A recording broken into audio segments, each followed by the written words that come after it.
rock. Jingle bells swing and jingle bells ring. Snowing and blowing the bushels of fun. Now the jingle hop has begun.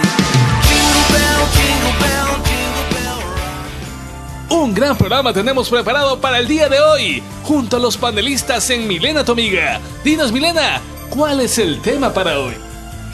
Antes que nada, bienvenidos a Milena tu amiga. Gracias por estar pendientes de Canal 12. Hoy vamos a estar hablando de un tema que tal vez a muchos ciudadanos pues nos apasiona, es la credibilidad de los políticos. Y bueno, solamente quiero hablar un poco acerca de la credibilidad para entender más del tema, y es esa capacidad de ser creíble, y está vinculado a los componentes objetivos y subjetivos que hacen que el discurso sea real para otras personas.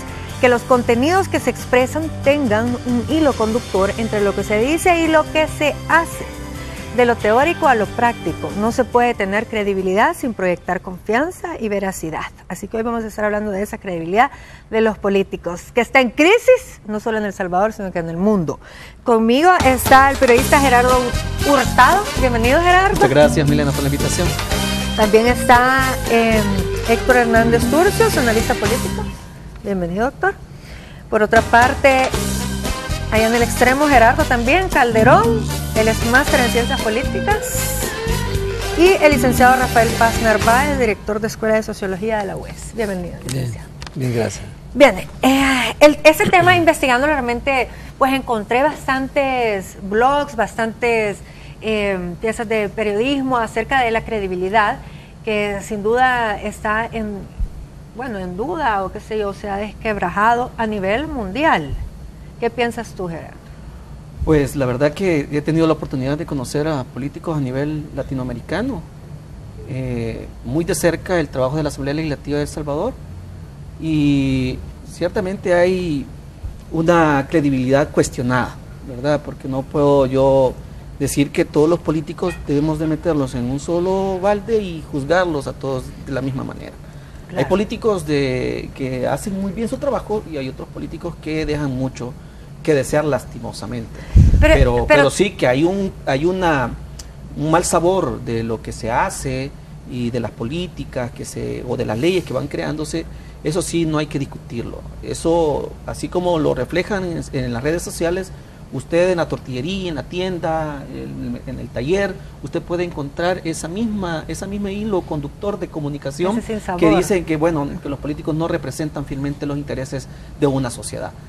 Es cuestionable, es discutible, por supuesto, pero para eso hay que hacer ciertamente más comunicación, conocer más a los políticos, a las políticas, ¿verdad? Porque hay hombres y mujeres que están haciendo cosas interesantes, pero hay otros que con una acción que hagan negativa pueden votar cualquier trabajo o esfuerzo positivo que se esté haciendo. Ahora, pero también el fenómeno que vamos a analizar de cómo es el votante en El Salvador, porque si bien tal vez ahora que se vota por rostro, creo que también, yo creo que sí es un gran avance, porque ya uno le va a dar, aunque sea de un partido político preferido, pero uno le va a dar, o sale del juego o sigue en el juego, pero antes era mucho más difícil porque si votabas por el partido político, siempre estaban los mismos políticos ahí. Bueno, yo lo que pienso... metidos, por decirlo así. Yo lo que pienso que, no sé si el título o el tema es una paradoja, ¿no? Porque eso que dice ahí de que es credibilidad, lo mismo, definamos que es un estafador y está bien toda la definición que se ha dado ahí, ¿verdad? O sea que el político es igual a un estafador, pues, ¿verdad? Pues, ¿cómo vamos si el estafador es aquella persona que le tenemos que creer por su elegancia, por su forma de hablar, por su forma de mentir? Entonces es un buen vendedor. Un buen vendedor de las cosas. Entonces, por ejemplo, cuando tú hablas del rostro, un buen rostro es engañador también, ¿verdad? Una mujer bonita es una perfecta seductora, pues, que puede derrotar a quien sea. ¿Usted vota entonces? No, yo no ando votando por eso. Habían varias rubias ahí en la papeleta. Tú no puedes irte ni por el rostro. El rostro está bien para saber quién es fulano para de tal. Para identificarlo. Porque a veces uno no le sabe los nombres a las personas.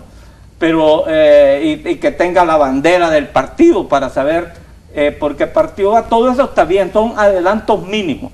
porque lo que se necesita es que el pueblo sepa pensar, ¿verdad? Porque en siglos se le ha envenenado el cerebro, y ese cerebro envenenado, para poderlo limpiar, se necesita ellos lo han de saber, que han estudiado eso, se necesita una serie de enseñanzas, desde las más simples a las más complejas.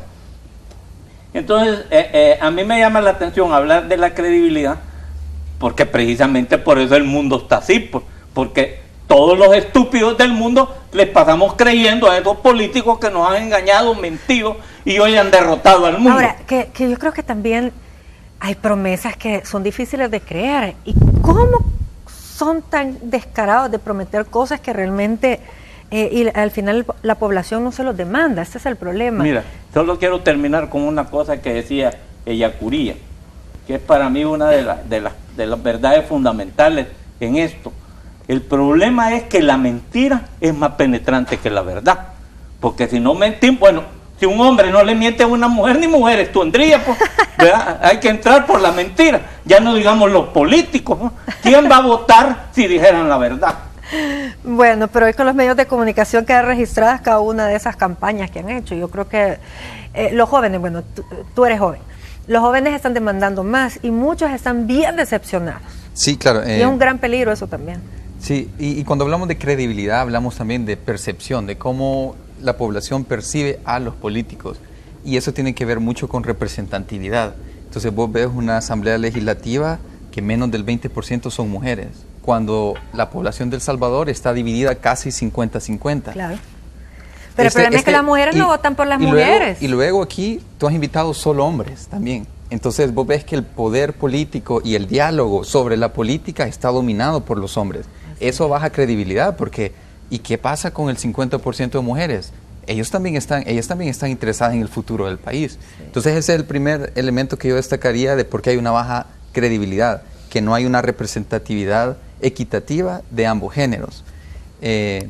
Quizás el segundo elemento que yo resaltaría es que los políticos psicológicamente, en base a estudios, actúan en base a perpetuarse en el poder. Y eso es algo muy común en una sociedad individualista. Es como, por ejemplo, tú no vas a optar por un trabajo donde te pagan menos. O te mantienes en el tuyo o subes de rango. Igual los políticos. Los políticos van a aprobar leyes, van a actuar de acuerdo a lo que la cúpula del partido les pida, en la medida ellos se perpetúen en el poder y no pierdan ningún poder. Entonces, obviamente, si las expectativas de la población son que los políticos trabajen para la comunidad, pero el político está totalmente desconectado de eso, está desconectado. Lo que rige el actuar político es perpetuarse en el poder, ¿verdad? O aumentarlo. Ahora, pero la política es bien sucia, es decir, nosotros ni siquiera nos imaginamos esos grandes tratos que se dan bajo las mesas y al final los ciudadanos pues se terminan peleando porque estamos bien polarizados, sobre todo aquí en El Salvador, y ellos se dan la mano y hacen acuerdos y todo. Entonces realmente es un juego bien sucio de jugar. Mucha gente llega con buenas intenciones, licenciado. Se involucra en la política porque quieren un mejor futuro para El Salvador. Pero o te vas en la corriente que está ahí, es decir, o juegas a su juego o sale o te sacan, o ¿cómo sucede? Sí. Bueno, creo que hay que mencionar por lo menos 3 puntos básicos. Pero antes de eso, aclarar que yo ya no estoy en la dirección de la Escuela de Ciencias Sociales. Y eso, claro, sobre todo, es más por política, ¿no? Porque ahí en la Universidad de El Salvador, de una u otra manera, las cosas son muy políticas. Claro. Y en este momento no estoy concursando por la dirección de la escuela. Pero estoy como un profesor universitario y muy bien. Sociólogo. Sí. Yo creo que hay tres cosas que hay que tomar muy en cuenta en la problemática esta de la credibilidad de las personas que se dedican a la política. Primero, yo creo que ya desde el Renacimiento, desde hace mucho tiempo, Maquiavelo por una parte y Tomás Moro por la otra, que además viven al mismo periodo histórico, ¿no? Maquiavelo pues describe la política muy realistamente, diciendo exactamente la política es un ámbito en el cual se da cualquier clase de triquiñuelas con tal de mantenerse o adquirir el poder. Esa es una realidad política. Y eso de Maquiavelo para acá, y por supuesto que antes de Maquiavelo, está muy bien establecido. y algunas personas que se ilusionan y no toman en cuenta esas realidades, pues bueno, es un problema de ilusiones.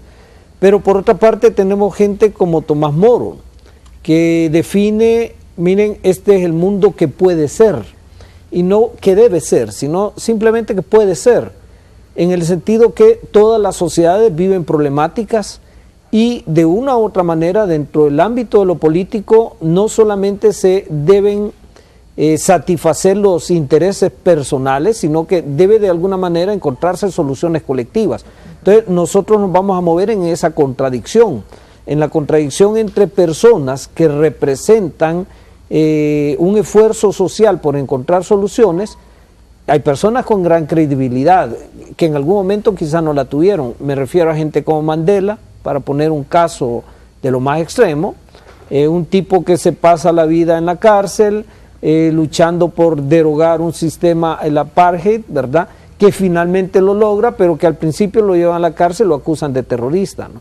Entonces, el problema en la credibilidad de los políticos es que efectivamente tenemos gente que trabaja orientado fundamentalmente a los beneficios del poder en función personal o de la facción que representan, pero también tenemos otras personas que ocupan el ámbito político precisamente para la existencia que lo hace posible, la solución de los problemas colectivos. Ahora, nosotros tenemos un problema en la credibilidad contemporánea, y es que la credibilidad en gran medida se construye a partir de las empresas y medios de comunicación. Entonces, en muchas ocasiones, las empresas de comunicación levantan a personas y facciones que están orientadas de una manera personalista y para beneficios propios. Pero eso es un derecho igual, creo yo, porque al final, bueno, nosotros vemos en Estados Unidos que también, por una parte, están los republicanos y los demócratas, hay televisoras que apoyan a los demócratas, hay otros que apoyan a los republicanos, y hay libertad de expresión. Al final, lo que me gusta de ese sistema es que cuando se tratan de leyes que tienen que ver con mejorar Estados Unidos, por ejemplo, por decirlo así, se unen. Es decir, hacen cabildeos y al final logran a veces pasar leyes que son para beneficio de la nación. Lo que pasa en nuestro país es que aquí o es rojo o es tricolor. Y la verdad es que no podemos que los políticos sigan gobernando así, porque el país no va a caminar para ningún lado. Es decir, aquí siempre están bajo la bandera de las directrices de arriba, no personal. Lo que tú dices de Estados Unidos es cierto, pero es que ahí los republicanos y los demócratas son simples nombres, pero son la misma cosa. Es como dicen en Colombia, ¿a qué hora vas a misa? Bueno, yo voy a las 7 porque soy liberal y yo soy conservador, entonces voy a las 8, pero los dos van a misa, son la misma cosa. Aquí no, aquí la lucha es una lucha primero que no se terminó, porque la guerra la debió haber ganado o perdido alguien. Pero cuando son cuestiones de problemas de Estado que competen ya a la nación, se unen. Yo he visto casos donde he visto unidad cuando tiene que ver con grandes problemas de Estados Unidos. Y yo creo que es lo que se necesita a veces, pero aquí no hay consenso, nunca hay unidad, nunca nos ponemos de acuerdo. Bueno, primero somos salvadoreños, solo eso ya es un conflicto genético que viene de a saber desde cuándo. Pero uno debe entender que primero, y por otra parte, nosotros no tenemos una cultura muy avanzada, pues. Si uno oye aquí a una persona que conoce el proceso, uno se va a dar cuenta de que antes de la Revolución Francesa estos norteamericanos filósofos llevaron un camino que aquí no se ha podido dar, ¿verdad? Sino que pasó la independencia de los Estados Unidos, la Revolución Francesa, pasaron la Revolución Mexicana, la Revolución Rusa, la nuestra, y de ninguna aprendimos. Entonces lo que nosotros le llamamos libre expresión no es tampoco tan libre expresión, ¿verdad? Porque si tú no me mandas a llamar a este programa o te dicen que ya no me llamé, ahí terminé yo la libre expresión mía y me morí civilmente. Eso lo debe entender uno. En los periódicos es una prueba materializada, ¿verdad? Hay periódicos donde tú agarras los editorialistas y son exactamente los mismos y todos los días. Eso no es libre expresión. Entonces uno debe entender eso. Por eso que ha explicado él, creo, de los medios, los medios han apabullado más la libertad de expresión o cualquier libertad. Entonces tenemos... pero si nos vamos al caso de Venezuela, por ejemplo, que el Estado está dominando bastante la comunicación. Que yo siento, porque, por ejemplo, allá no salió la noticia de la captura del hijastro, el sobrino de Maduro, no salió, fue prohibido, dar esa información. Salió así, Gerardo, como, dos venezolanos fueron capturados. Sí, que es lo mismo, como dice el doctor, lo que pasa es que yo quisiera así acotar... pero solo quería terminar la idea. Allá todo se maneja bajo redes, Facebook, que la verdad es que ahí puedes postear lo que tú quieras todavía. Y vimos ahorita el cambio, la gente está cansada ya de esas promesas incumplidas. Es decir, y sale él diciendo, yo tenía proyecto de darles casas, ¿y por qué no lo hizo antes? Es decir, casi que como diciendo, los voy a castigar ahora. Y ya al pueblo ya no se les puede mentir por tanto tiempo. Claro, que los políticos pueden decir mil y una cosa y prometer muchas cosas, pero también cuál es la responsabilidad de yo como ciudadano. Las personas tenemos responsabilidad también de tener un nivel de conocimiento básico de cómo funcionan las cosas. Por ejemplo, la Asamblea Legislativa no es un órgano que se maneja por sí solo.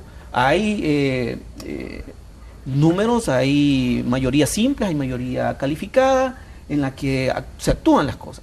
Cuando vemos la aprobación del presupuesto general de la Nación, por ejemplo, para el próximo año, sabemos de que ahí están reflejados los salarios, están reflejados los gastos que tiene el Estado para el siguiente año, ¿no? Con cálculos que ha hecho el Ministerio de Hacienda para poder cancelar el próximo año. Votaron la mayoría de los partidos políticos, lo único que no votó fue Arena, fue el único. Pero eso no significa que esté malo. Pero vamos a los medios de comunicación, ahí donde entran medios de comunicación, que valga ahí la información, hay medios de comunicación que ni siquiera pagaban impuestos aquí, por Dios. Han pasado 20 años, 30 años, donde no pagaron ni 5 centavos. Y cuando usted ve un titular de un periódico, algunos lo comparan con Paquines, y usted lo ve, de verdad que usted le da risa cuando se da cuenta dice, diputados se oponen al presupuesto que está ahí financiado.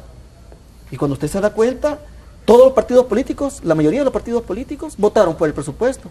Lo único que no votaron fue Arena. Pero ese es el titular que ocupan algunos periodistas. Esa es una falsedad.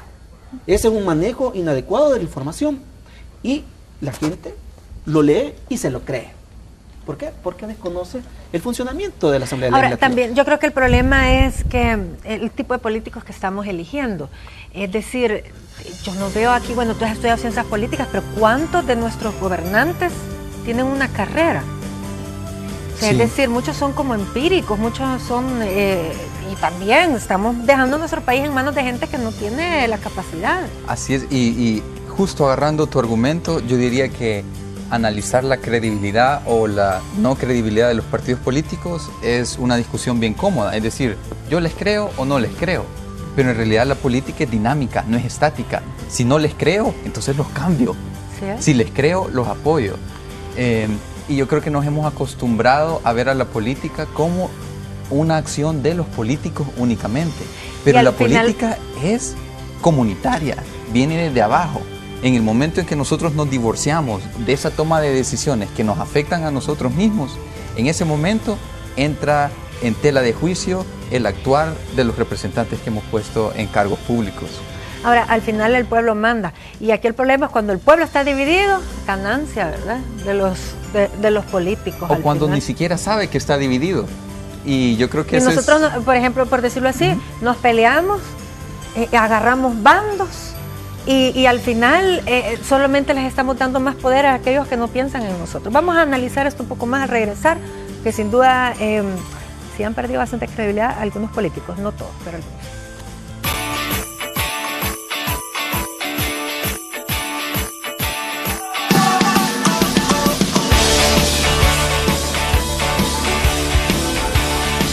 En los políticos y realmente pues no solamente sucede en El Salvador. A mí lo que me preocupa es ver la juventud que está tan desmoralizada y a veces pues incluso tienden a decir, bueno, vamos a ir a votar de lo peor, lo mejor, dicen, es decir, pero eso no es bueno porque al final, o si no van, por ejemplo, a votar, a ejercer ese derecho, otros al final deciden por uno, es decir, no podemos decir porque no creo en los políticos, no participo. ¿Qué opinas? Sí, creo que todavía puedo hablar por la juventud. y no estamos desmoralizados. Simplemente hemos tomado una decisión, en general diría yo, que sería, bueno, es difícil entrar a los partidos políticos porque son grupos cerrados que para tener una voz tenemos que cumplir con sus rituales, que probablemente no estoy de acuerdo. Entonces hemos decidido participar y apoyar a la comunidad desde otros ámbitos, como movimientos civiles, movimientos deportivos. Tú ves ahora miles de personas que se toman las calles en las noches a bicicletear o a correr, y esa es una actividad ciudadana, pues eso es un esfuerzo por recuperar la ciudad para los ciudadanos. Tú ves grupos de iglesia, de jóvenes grandísimos, grupos de scouts, de servicio, el voluntariado acá está creciendo muchísimo. Con Techo fue el precursor, pero ahora hay muchas organizaciones que están incorporando el componente del voluntariado juvenil. Entonces los jóvenes no están desmoralizados, los jóvenes simplemente han dicho: los partidos políticos nos están rechazando, bueno, hemos tomado otro camino. Ahora la tarea de nosotros es tener la conciencia que los partidos políticos y las instituciones políticas tienen el poder y un gran presupuesto para cambiar el rumbo de la nación. Una vez entendamos eso, creo que podemos tomar pasos juntos y tomar de regreso esas instituciones tan importantes. Yo creo que es importante también las señales que se están dando en ataque a la corrupción, principalmente de instituciones políticas, partidarias. El caso más emblemático es el caso del expresidente Francisco Flores, en el que ya se ha establecido que los fondos, 10 millones de dólares por lo menos, fueron a parar a un instituto político. De cómo pretenden que la población pueda creer, en este caso Arena, cuando vemos que cuando ejercieron el poder hicieron ese tipo de maldad, digamos, de la maldad pura, porque ese dinero iba para gente que realmente lo necesitaba. Y no es posible que hoy se quieran desvincular de un hecho tan atroz y tan bárbaro, de decir, no, eso fue en administraciones pasadas, los actuales areneros no tenemos nada que ver. O sea, es un poco increíble leer y escuchar esas declaraciones de políticos que se supone representan los intereses de una buena cantidad de votantes. ¿Qué esperarías tú, por ejemplo, de ese partido político con respecto a este caso? Bueno, por lo menos que podría hacer el Partido Arena, regresar el dinero. Lo menos que podría hacer. Y regresarlo al Ministerio de Hacienda y que haya que se controle directamente hacia dónde va ese dinero. ¿Por qué lo dio Taiwán? Pues que se revisase quiénes iban.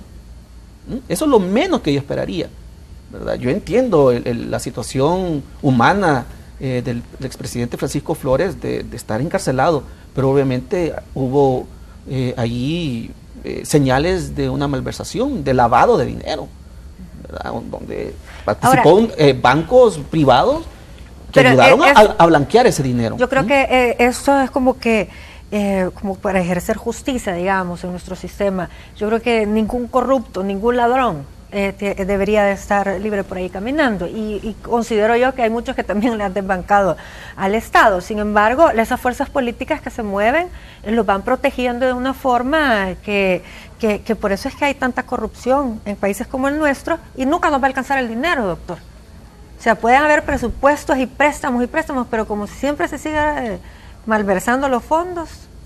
No, pues sí, que es lo que tocando el caso Flores así muy rápidamente. Indudablemente él es una pieza, porque nadie puede robar solo. Esto fue un componente de varias personas. Yo oí a don Jorge Velado, por ejemplo, en un programa de Toby, donde dijo, no tienen por qué procesarlo a él si ese dinero venía para Arena, así como lo estoy diciendo yo.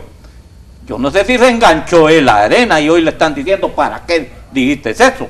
¿Verdad? Pero hoy él dejó clarito, dicen que hay otra declaración de él en ese punto. Entonces, los políticos también, como todos andan en esos casos de corrupción, atacan al que ya lo atacaron, porque es más fácil que se olviden de mí, ¿verdad? Entonces, yo creo de que el salvadoreño tiene que ver cómo cambia. Yo veo aquí al licenciado Calderón, un hombre con esperanza de que la juventud, que nunca había oído esa tesis, cómo se van tomando las calles a través de cosas positivas, va como correr y todo eso, que nunca había oído ese procedimiento tan decente, ¿verdad? de los evangélicos y todo eso, que van creando un nuevo tipo de vida casi independiente a la vida política. Yo no tengo mucha esperanza, ¿va? Porque como dijeron en este último congreso o como se llame, del medio ambiente, es tan poco lo que se puede hacer y que ya no queda tiempo, ¿no? Porque el mundo se deteriora de una manera increíble, ¿no? El mismo sistema capitalista está derrumbando, porque aquí nosotros nos alegramos por lo que pasó en Venezuela, pero no nos damos cuenta que se está derrumbando el sistema capitalista al que quieren alabar. Entonces debe tener uno claro esto. Entonces esa juventud que habla el licenciado Calderón realmente ha tomado una posición como aparte, como diciendo, nosotros no queremos participar de eso que está podrido y corrupto, como tampoco queremos participar de que esto se desplome. Tenemos que hacer una cosa aparte. A mí, primera vez que oigo eso y me agradó oírlo. Ok, licenciado. Sí, me parece a mí que sí necesitamos personas en las cuales creer, pero me parece muy bien la tesis del principio, que debe haber una congruencia entre lo que se propone y lo que se puede hacer. Es que también esas promesas de repente. Exacto, pero yo pienso que a veces no es un problema de promesas, porque a veces hay personas que tienen muy bien previsto qué quieren hacer, pero el problema es que en política no se actúa sobre un terreno llano. Hay una gran cantidad de fuerzas, a veces mayores que las que los propios protagonistas tienen, que les pueden impedir lo que quieren hacer. Por lo tanto, yo creo que el mismo término promesas en política es un término de lo más engañoso, que es parte de todo este sentido común, porque es muy fácil decir, ¿verdad? Las personas dedicadas a las políticas no merecen ninguna credibilidad. Y no nos damos cuenta en muchos casos que, bueno, alguien puede decir, mire, la educación es una tarea noble, pero las personas dedicadas a la educación también vamos a encontrar en ellas personas que cometen mala praxis. Lo mismo en las religiones y lo mismo en cualquier actividad humana. En cualquier actividad humana vamos a tener malas praxis y buenas prácticas. Y así también en política. Me parece a mí que hay cosas como el cambio climático global que de una u otra manera se ha estado discutiendo, por ejemplo, en París, y que de una u otra manera aún las personas dedicadas a las políticas con menor credibilidad para unos sectores, aún ellas creo yo que realmente están preocupadas por encontrar una solución al problema. Pero ahí es donde las fuerzas hacen que, aunque esta gente se proponga soluciones, por ejemplo, hay algunas transnacionales que podrían contribuir a la temática del cambio, a frenar el cambio, pero hay otras transnacionales que pues se están acumulando a partir de los procesos que precisamente alimentan el cambio climático global, lo hacen más agudo. Y en ese contexto de contradicciones es que ninguna promesa puede ser necesariamente creíble. Inclusive, pensar que los políticos, las personas políticas hacen promesas, creo yo que es un lugar común del cual debemos salir. Más bien pienso, nosotros debemos evaluar las capacidades que las personas tienen para lograr dirigir adelante sus proyectos. Eso creo que es clave. Eso creo que es clave, que nosotros digamos, ok, ¿qué estudió? ¿Qué se preparó? ¿Qué experiencia tiene? Para poder evaluar en manos de quién va a estar nuestro destino. No, y también, perdón, Milena, y evaluar también las promesas que se hacen. Es que hay promesas. Obviamente hay promesas que normalmente las dan a conocer en su plan de gobierno o su plan de legislación.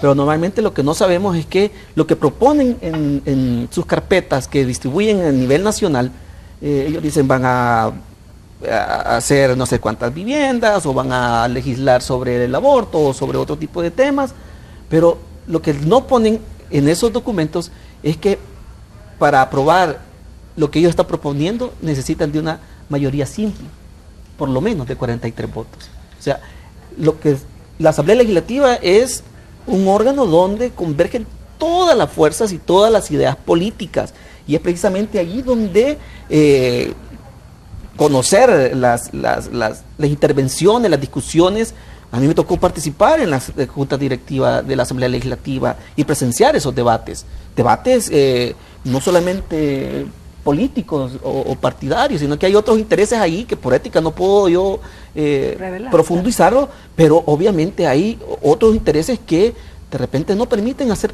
que se cumplan esas promesas. Entonces yo creo que como ciudadanos debemos también decirle, bueno, pero usted necesita aquí el apoyo de otros partidos políticos. Pero cuando vemos que están discutiéndose a cada minuto en las comisiones políticas, me tocó crear junto con el presidente Sigfrido Reyes la radio y la televisión legislativa. Porque la gente puede ver los debates en la televisión legislativa, puede ver las comisiones. Lo que pasa es que la gente tampoco quiere verlas. No les interesa. ¿Por qué no les interesa? Les interesa solo para cuando ellos aprueban una ley, pero no vieron toda la formación de ley. No participaron, no se dieron cuenta, leen los periódicos, pero repito, periódicos que sesgados, tienen una información que de repente, cuando usted lo contrasta con lo que está viendo en la televisión legislativa, en la radio legislativa, es todo lo contrario. Es todo lo contrario. Entonces, ahí también creo que como salvadoreños, como salvadoreñas, debe existir un interés de conocer cómo funcionan las cosas, ¿no? Ahora, y están las herramientas ahí. O sea, la Asamblea Legislativa ha hecho una inversión inmensa en radio y televisión, en redes sociales. Y ellos se encargan de estar hablando acerca del trabajo de todos los diputados. Correcto, es un trabajo institucional. No, es un trabajo institucional. La Asamblea Legislativa tiene una gerencia de comunicaciones que proyecta el trabajo de cada uno de los grupos parlamentarios, ¿no? Cada grupo parlamentario también por el Código Electoral establece, de acuerdo a los votos que tuvieron, un espacio libre dentro de los medios de comunicación públicos. Pero mira, aún dentro de la Asamblea hay una obligación a ser corrupto. Una obligación que ellos mismos dicen que antes de tomar posesión quedamos de acuerdo todos que íbamos a votar sólidamente, todos por una situación. Bueno, y la autonomía de la voluntad y la libertad de cada ser humano y el pensamiento libre. Entonces yo me quedo asombrado. Hoy, por ejemplo, con estos casos del fiscal, es que todos deben de votar por unanimidad. Peligrosísimo. Claro. Votar por unanimidad significa que si yo llego del fiscal, le tengo que, como todos votaron por mí, yo tengo que meter ahí los hijos de los diputados, las amantes de los diputados, la empleada de él, los que me pidan, porque todos por unanimidad me llevaron. Es que eso debe ser parte de la lucha y la libertad.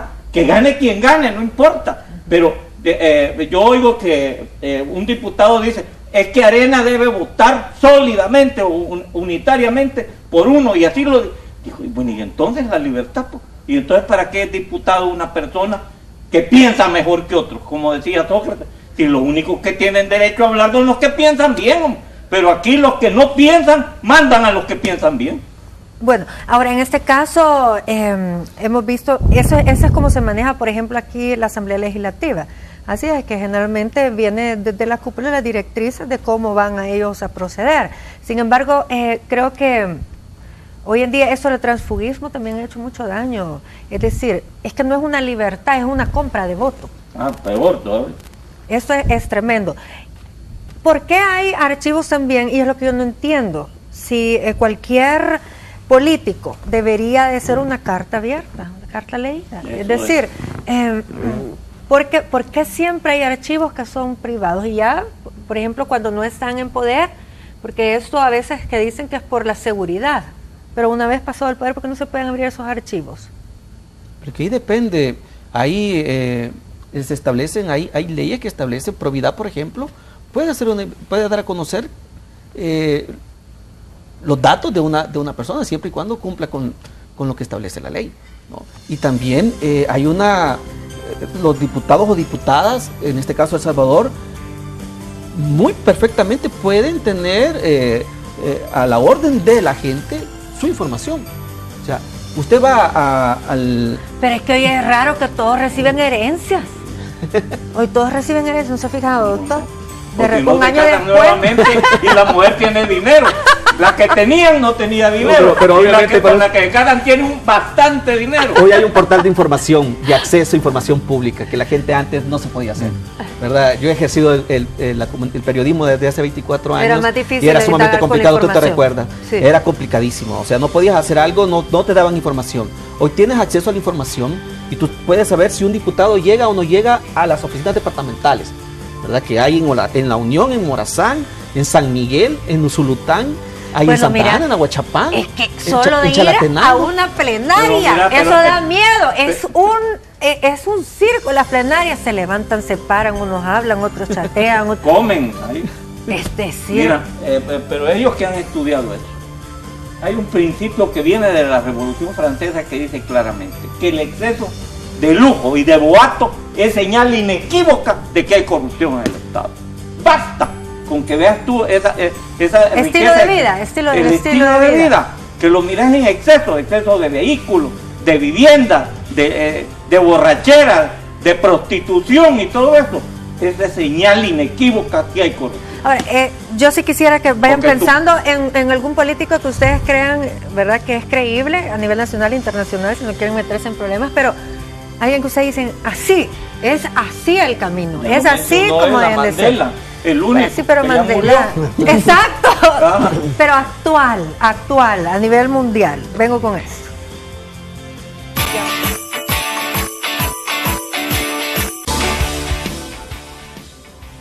Hoy estamos hablando de la credibilidad de los políticos y quiero leer un poquito los comentarios del Facebook. Vamos a ver. Nos encuentras como Promete Televisión, Milena, tu amiga. César dice, no, porque son ratas de cuello blanco. ¿Cuál es la pregunta del día de hoy? A ver, un poquito arriba porque para poder entender. Vamos a ver, la pregunta dice, hoy, ¿será que nuestros políticos gozan de buena credibilidad? Sí, no, ¿y por qué? Bye. Así entendemos. Entonces el primero dice, no, porque son ratas de cuello blanco. María Margarita, no, porque la actitud de ellos no es adecuada, ven sus propios intereses, no así los de la población. Jackie dice, no. Jenny, no, su promesa no es para el bienestar del pueblo, sino para el bienestar de ellos y sus familias, y el 99% son unos corruptos y el 1% de honestos los seguimos esperando. Bueno, ahí está, 99% son corruptos, dice 1% no, porque también no podemos generalizar. Ahora, ¿ya pensaron qué político a nivel mundial es digno de celebrarle el trabajo? Bueno, yo hablando aquí con un hombre que conoce ese tema, yo en América Latina, en primer lugar, el que es muy así, lo matan, ¿verdad? Y hoy no lo dejan, porque antes lo mataban descaradamente y hoy no lo dejan. Pero en Europa, por ejemplo, el caso que hablamos de Tsipras, del griego, que se ha enfrentado al poder europeo, el poder tradicionalmente más conservador que hay en el mundo, es un hombre que vale la pena, pues él me lo sopló. Y el otro es el de Podemos, Iglesias, el español ese, que está luchando, pues. O sea, hay gente que realmente, los demás andan en las teorías que habría que ver si concuerdan con la praxis, con la práctica, que eso es un poco difícil. Pero yo lo que le quería decir era eso.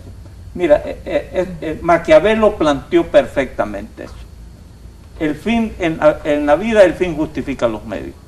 Y cuando uno es alumno le preguntan, bueno, ¿qué es más importante, los medios o el fin? Y realmente lo más importante son los medios, porque sin los medios no llegas al fin. Pero hay otra cosa, todos somos maquiavélicos entonces, porque tú cuando no podías en el examen copiabas.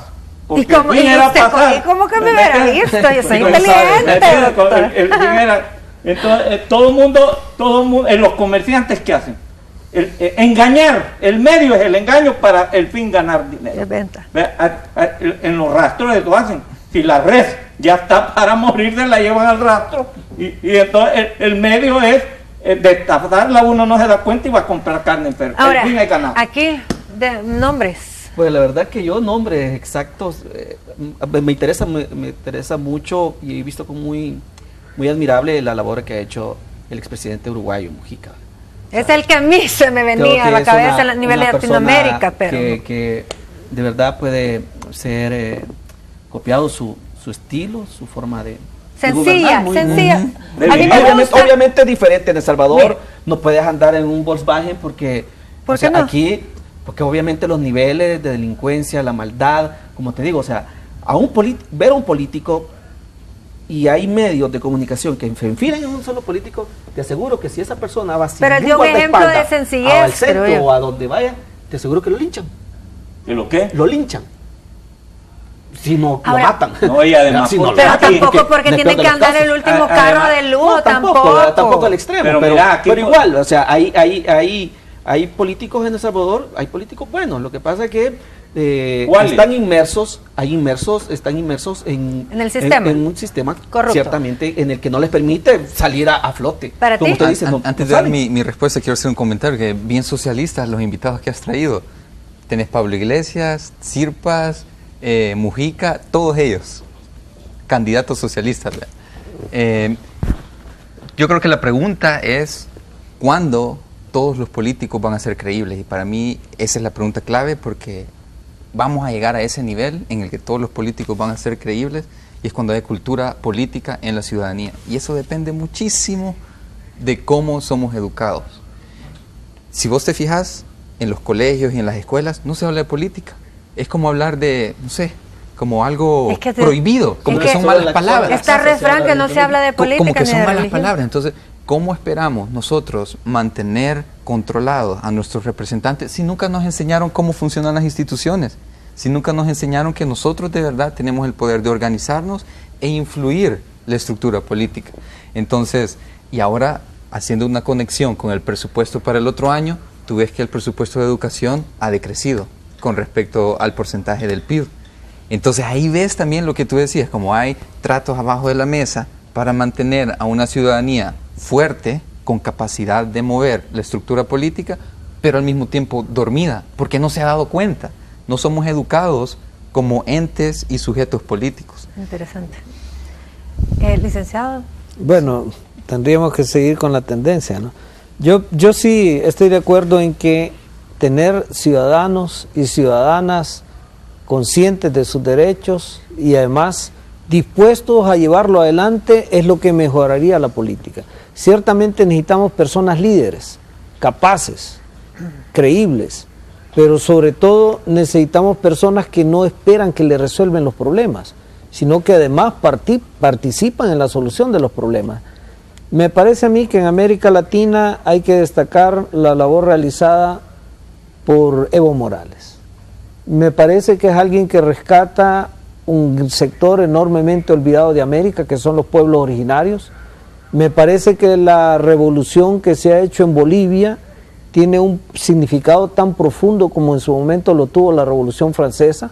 Eso de reconocer, por ejemplo, un Estado plurinacional, eso de reconocer que hay muchas lenguas en Bolivia, no solamente una lengua, el español, sino que hay muchas lenguas y hay muchos derechos, y que la tierra sobre la que nosotros vivimos también tiene derechos políticos. Me parece que es realmente revolucionario y que muchos otros pueblos deben aprender de eso. Y eso no significa, bueno, acá casi le exigimos a las personas que se dedican a la política que para ser creíbles sean poco más que un santo, ¿no? Y eso está muy difícil, ¿no? Creo que las personas van a tener sus virtudes, van a tener sus defectos, pero en algunas ocasiones hay que evaluarlos especialmente por sus méritos.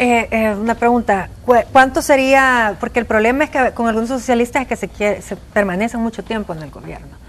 ¿Cuánto sería lo ideal para que un político esté en el poder? Yo diría que no hay un ideal en ese sentido.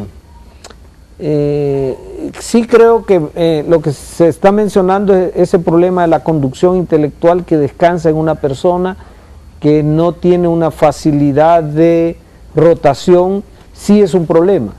Y me parece que es el problema que hay que resolver, porque la propuesta se agota. Por ejemplo, desaparece un Chávez, entra un Maduro que tiene muchas potencialidades, pero que también el proceso está agotando. Creo que el debilitamiento del proceso en Bolivia no solo responde a la misma personalidad de Maduro. Hay una cantidad de contradicciones que se han acumulado que al mismo Chávez le hubiesen sido muy difícil resolverlas. Pero también no tiene la misma preparación. Al final, el carisma, Chávez por lo menos digamos, era, ¿qué? Mayor o qué era. teniente, ¿qué era? Era militar, ¿no? Y tenía Maduro mucho carisma. Venía de trabajar problema, manejando autobuses, entonces ahí donde volvemos al punto. Pero mira, ¿a quiénes estamos poniendo el poder? Es que estamos hablando también de hombres y no hablamos de la riqueza de Venezuela. El problema, donde hay riqueza hay un problema. El dinero, yo te he oído un problema, el dinero es el origen de todos los males. Esa riqueza inconmensurable que tiene Venezuela, petróleo, oro, uranio, agua, bueno, tú tienes descendencia ahí. Toda esa gran riqueza, ¿quién no la va a querer? La derecha la ama y la izquierda la ama. También. Esa es la guayaba. Ese es el problema, el que todo político llega con muy buenas intenciones, creo yo, hay gente que llega con buenas intenciones.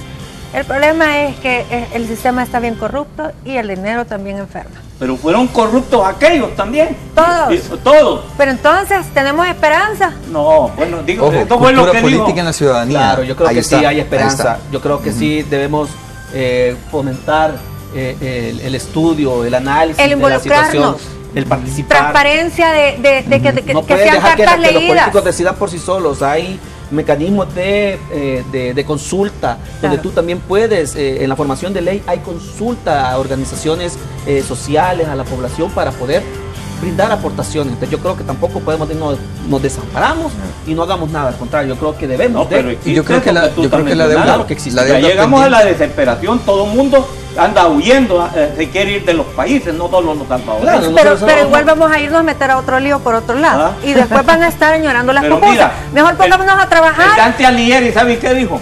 No hay salida, todos estamos en el infierno. No, pero Hace sí, 500 Yo creo que siempre hay la salida. deuda pendiente del sistema educativo de El Salvador es no solo producir ciudadanos productivos al sistema económico, sino producir ciudadanos activos Así es. políticamente. Yo creo que los jóvenes, igual como tú dijiste, tienen que ir por ese mecanismo, involucrarse en las instituciones, ya sea de forma voluntariado, conocer cómo funciona nuestro sistema y no perder la esperanza. Yo creo que hay gente que sí tiene buenas intenciones, pero a la hora de la hora se deja llevar por un sistema que es donde tenemos que trabajar para que ese sistema ya no funcione, el sistema corrupto en nuestro país. Gracias. Hasta mañana.